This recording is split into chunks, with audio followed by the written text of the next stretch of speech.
Hello दोस्तों, कैसे हो आप सब लोग। आई होप आप सब लोग बहुत अच्छे होंगे और अपना ख्याल रख रहे होंगे। नमो बुद्धाय। अक्सर हम शांति की तलाश में बाहर भटकते हैं, लेकिन क्या आप जानते हैं कि हमारे दुखों का कारण हमारे बाहर नहीं बल्कि हमारे शरीर और मन के भीतर उठने वाली सूक्ष्म संवेदनाओं में छिपा है।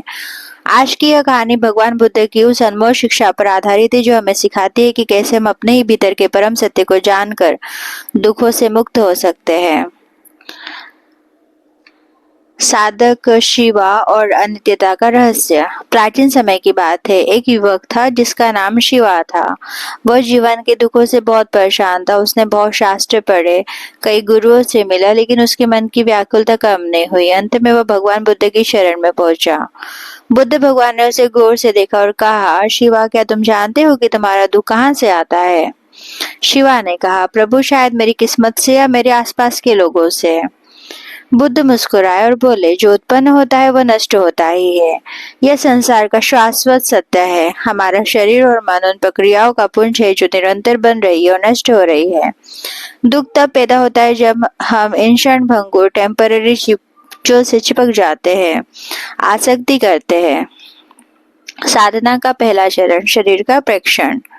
बुद्ध ने शिवा को विपश्यना की विधि सिखाई। उन्होंने कहा, अपने भीतर की क्षण क्षण बदलती संवेदनाओं को देखो, प्रतिक्रिया मत करो, बस तटस्थ न्यूट्रल बने रहो।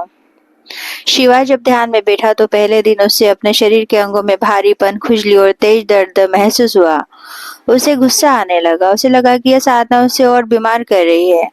वह बुद्ध भगवान के पास भाग कर गया। बुद्ध भगवान ने शांत भाव से कहा, शिवा, ये संवेदनाएं तुम्हारे भीतर के पुराने संस्कारों की गूंज है। जब तुम तटस्थ होकर इन्हें देखते हो तो तुम इनके प्रति अपनी आसक्ति खत्म कर रहे होते हो। साधक का यही काम है, अनित्य प्रकृति को समझना। दूसरा चरण, सूक्ष्म सत्य का अनुभव। जैसे जैसे आनंद का अभ्यास गहरा हुआ, उसे महसूस हुआ कि शरीर जिसे वह ठोस समझता था वह असल में छोटे छोटे परमाणुओं, एटम्स का एक समूह है जो निरंतर कंपन, वाइब्रेशन कर रहे हैं। उसे पूरे शरीर में एक धारा प्रवाह, फ्री फ्लो महसूस होने लगा। उसे बुद्ध की वह वाणी याद आई, सब्बो आदि पीतो लोको, सब्बो लोको पदुपीतो, यानी सारा संस्कार प्रज्वलित है, सारा संसार कंपित है। उसे समझ आए कि जिसे वह मैं या मेरा कहता था वह तो केवल सूक्ष्म लहरों का एक खेल है। जब मन में कोई विचार आता है तो शरीर में संवेदना बदल जाती है। जब वह किसी बात पर गुस्सा करता तो उसके शरीर में जलन होने लगती। उसने जान लिया कि मन और शरीर एक दूसरे से गहरे जुड़े हैं। तीसरा चरण, मुक्ति और निर्वाण। एक समय ऐसा आया जब शिवा को न तो दर्द से नफरत हुई और न ही सुखद संवेदनाओं से लगाव। उसने समता, इक्विनिमिटी का गुण सीख लिया था। बुद्ध भगवान ने उसे समझाया कि निर्वाण कोई ऐसी जगह नहीं है जहां हम मर कर जाते हैं, बल्कि यह मन की वह अवस्था है जहां राग, लालच, द्वेष, नफरत और मोह की पूरी तरह अंत हो जाता है। बुद्ध भगवान ने कहा, निर्वाण वह अजन्मा, अकृत और असंस्कृत तत्व है जिसे शब्दों में नहीं बांधा जा सकता।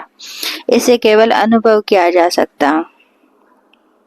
कहानी से मिलने वाली मुख्य शिक्षाएं। Conclusion for this video. इस कहानी के माध्यम से हमें ये 4 महत्वपूर्ण सूत्र मिलते हैं।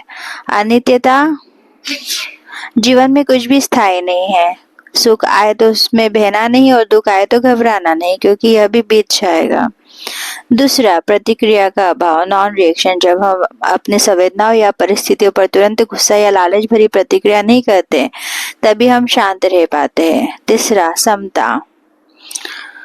जीवन की उच्च नीच में खुद को संतुलित रखना ही सबसे बड़ा ब्लेसिंग है, मंगल है।